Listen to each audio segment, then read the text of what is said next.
उत्तराखंड के पहाड़ों में आज भी कई ऐसी जगह है जिसके बारे में बहुत ही कम लोग जानते हैं। उसमें से है एक ऐसी गुफा जहाँ पे भगवान शिव के साथ साथ 33 कोटि देवी देवता निवास करते हैं।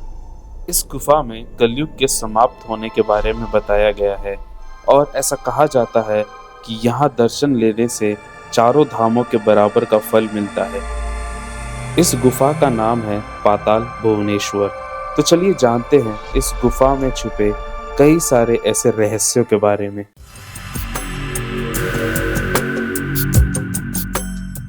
33 कोटि देवी देवता है, वो 33 करोड़ नहीं है। लोग समझते हैं कि कोटि मतलब करोड़। क्या अलाउड नहीं है? कैमरा अलाउड नहीं है। ये मोबाइल कैमरा से जमा जाएंगे। मोबाइल भी अलाउड नहीं है, गाइड नहीं है।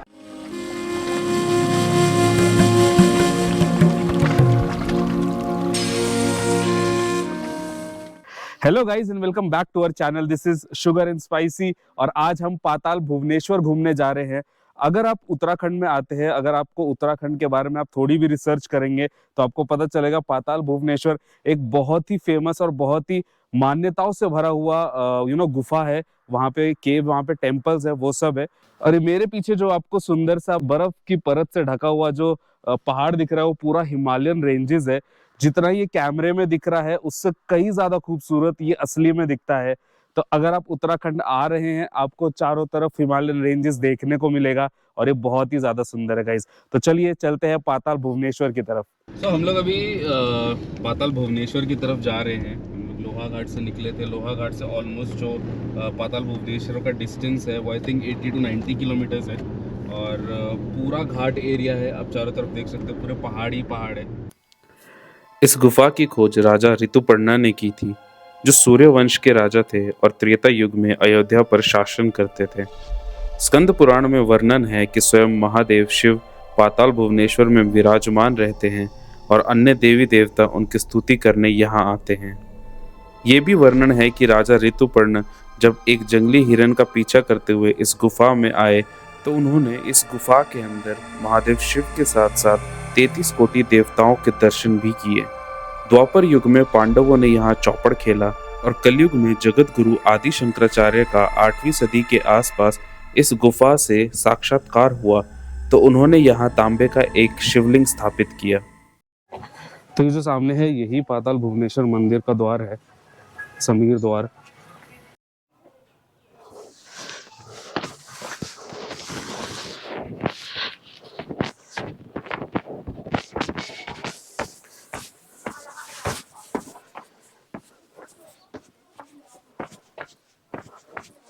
अभी हम सीढ़ियों से नीचे उतर रहे हैं। वहां से द्वार के अंदर आने के बाद यहाँ पे सीढ़ियाँ हैं जिसे हमें नीचे उतर के जाना है।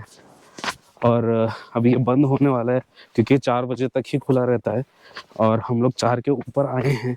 सो लेट्स गो एंड सी कि हमें एंट्री मिलती है या नहीं।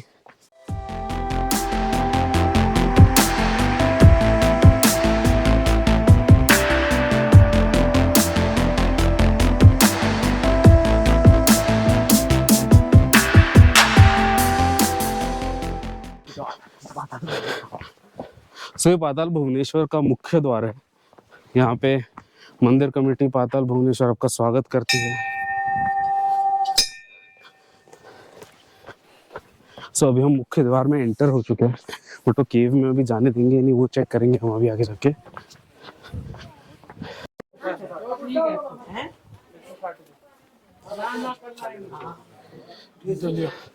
हाँ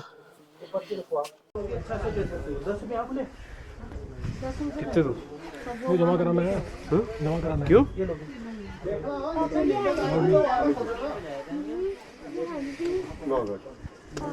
क्या अलाउड नहीं है? कैमरा अलाउड नहीं है। ये मोबाइल कैमरा से जमा जाएंगे। मोबाइल भी अलाउड नहीं है, गाइड नहीं है। लोहा काटना जी कैमरे का पास बन जाएगा। 4 लोग हैं जी पास में कैमरे का पास बन जाएगा। नहीं बन पाएगा। चलो भाई बंद हो रहा है, जल्दी करो। जमा करके कर आपको देखना है तो सीधे आओ 9 बजे। जल्दी करो, कैमरा मोबाइल से जमा कर दो।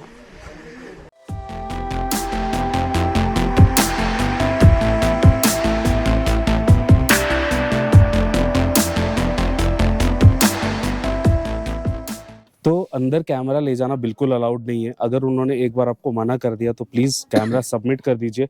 अगर आपको कैमरा अंदर लेके जाना है तो इसका परमिट निकलता है और वो परमिट आपको देहरादून से लेना पड़ेगा। और आप ऑनलाइन भी चेक कर सकते हैं कि कैमरा का परमिट आप कैसे निकाल सकते हैं, उसके कुछ चार्जेस वगैरह है। फिलहाल हमारे साथ पंडित जी है जो हमें पाताल भुवनेश्वर मंदिर के बारे में थोड़ा सा संक्षेप में हमें बताएंगे। जी पंडित जी। जी सर इसके अंदर है कि इसके अंदर दर्शन करना, 4 धामों में दर्शन करना बरोबर माना गया है। पूरे चारों धाम होते हैं इसके अंदर। तो हम यहाँ से 82 सीढ़ी नीचे जाने के बाद एक मैदान आता है, उसमें सबसे पहले हमें दर्शन होते हैं शेषनाग के। तो शेषनाग के सर के ऊपर पूरी पृथ्वी टिकी है। पूरी गुफा जो है शेषनाग के पेट के अंदर बनी है। शेषनाग के अंदर जब जाते हैं तो उसके शेषनाग की 20 थैली है, दांत है, उनके जीभ है। आगे जाने के बाद एक छोटा सा हवन कुंड बना है, जिसके बारे में बताया गया कि राजा परीक्षित के पुत्री जन्मेजय ने वहाँ पे सर्प यज्ञ किया था। उनको वहाँ पर सर्प का हवन किया गया था, लेकिन लास्ट में एक सर्प भाग गई थी, तक्षक नाग ने जो है फल के अंदर छिप गए थे कीड़े के रूप में। जब लास्ट टाइम में उन्होंने जब उनका वो किया था तो तक्षक नाग ने आगे राजा परीक्षित को यहाँ पे डस दिया था। डसने के बाद उनकी मृत्यु हो गई थी। तक्षक नाग भाग गए थे। दूसरे नाग है वासुकी नाग, जो भगवान शंकर के गले में रहते हैं। और तो तक्षक और वासुकी 2 नाग वहाँ पे दिखाए गए हैं। उसके आगे जाते हैं शेषनाग की रीढ़ की हड्डियां हैं, गणेश जी का कटा हुआ धड़ वाला पार्ट है, ऊपर से अष्टदल कमल का फूल है, जिससे उनके प्राण, गणेश जी के प्राणों को बचाया गया था। जब तक हाथी का सर नहीं आया था उनके प्राण की रक्षा की थी अष्टदल कमल ने। बाद में उसी के अभिषेक से हाथी का सर ज्वाइंट हुआ था गणेश जी के बॉडी पर।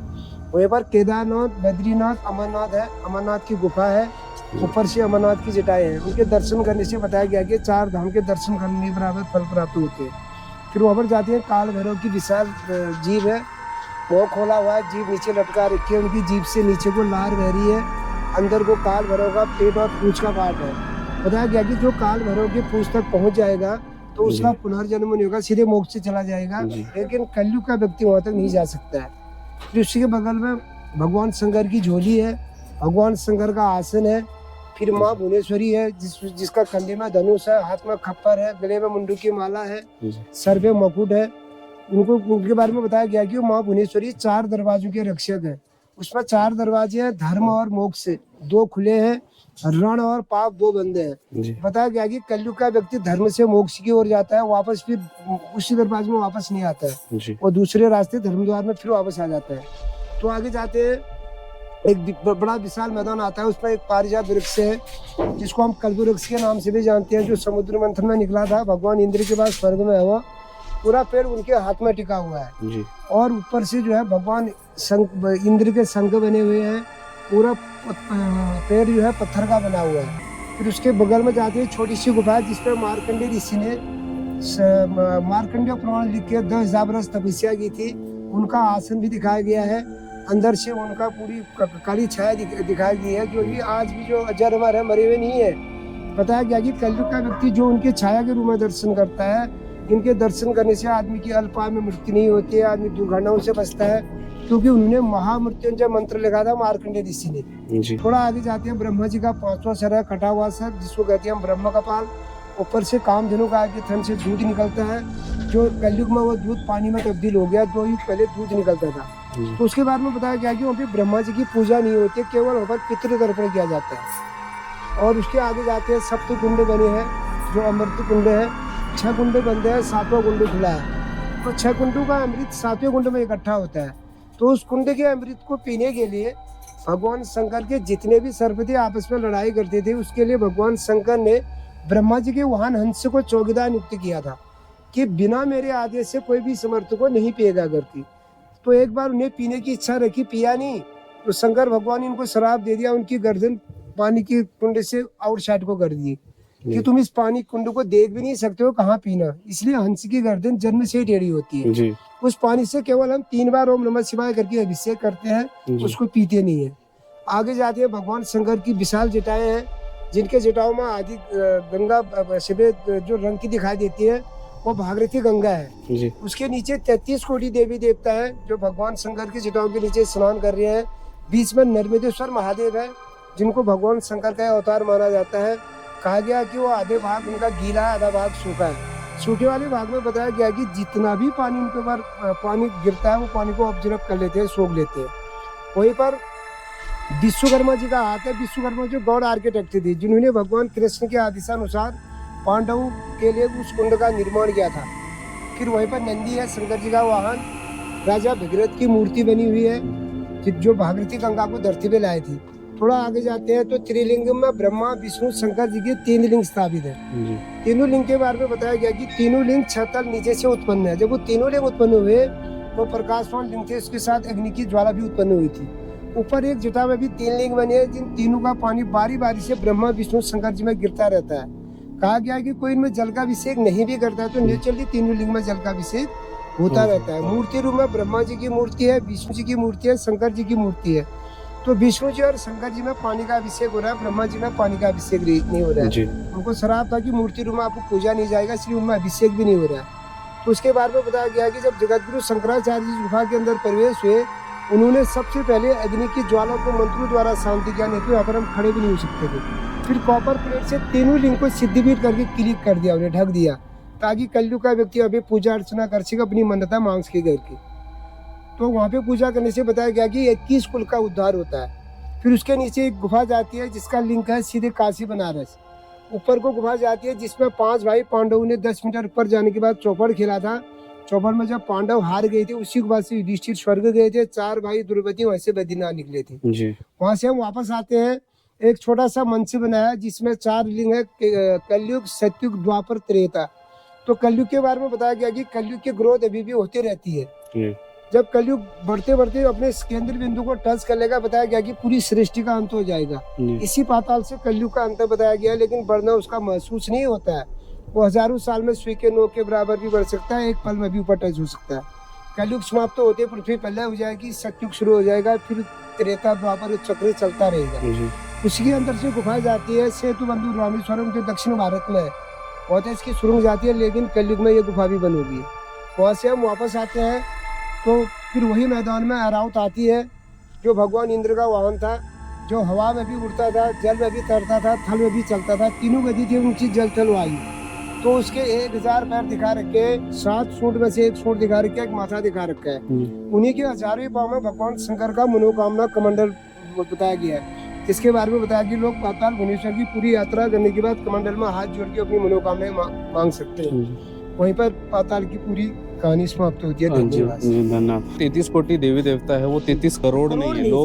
लोग समझते हैं कि कोटि मतलब करोड़। 33 करोड़ देवी देवता नहीं है। हिंदू धर्म में 33 तरह के देवी देवता है। कोटि ने प्रकार हो गया, कोटि का मतलब। जी जी 21 कोटि। जी। तो आप कब से है यहाँ पे? मैं तो 20-22 साल हो गए। अच्छा 20-22 साल, मतलब आपकी पहले की पीढ़ी भी यहीं पे थी क्या? अच्छा, और ये सब स्कंद पुराण में लिखा है? स्कंद पुराण का एक खंड है सर, मानस खंड। अच्छा, मानस खंड। जी अच्छा, बहुत ही बढ़िया। अभी पंडित जी ने हमें पूरा संक्षेप में बताया पाताल भुवनेश्वर के बारे में, लेकिन जितना ही आपको सुनने में अच्छा लग रहा है, उससे ज़्यादा आपको सामने आके देखने में लगेगा, उनके दर्शन करने में बहुत ही अच्छा आपको महसूस होगा। तो अगर आप आ रहे हैं, आपको प्लान करना है, आप डेफिनेटली आइए। कैमरा लाना है आपको, आप परमिशन निकाल लीजिए। लेकिन जब आप अंदर गुफा में जाते हैं तो आपको अलग ही भावना और अलग ही इमोशन आपको मिलता है, वहाँ पे आपको महसूस होता है। सो मैं डेफिनेटली आपको बोलूँगा, अगर आप आ रहे हैं तो विजिट कीजिए, दर्शन लीजिए और हर हर महादेव।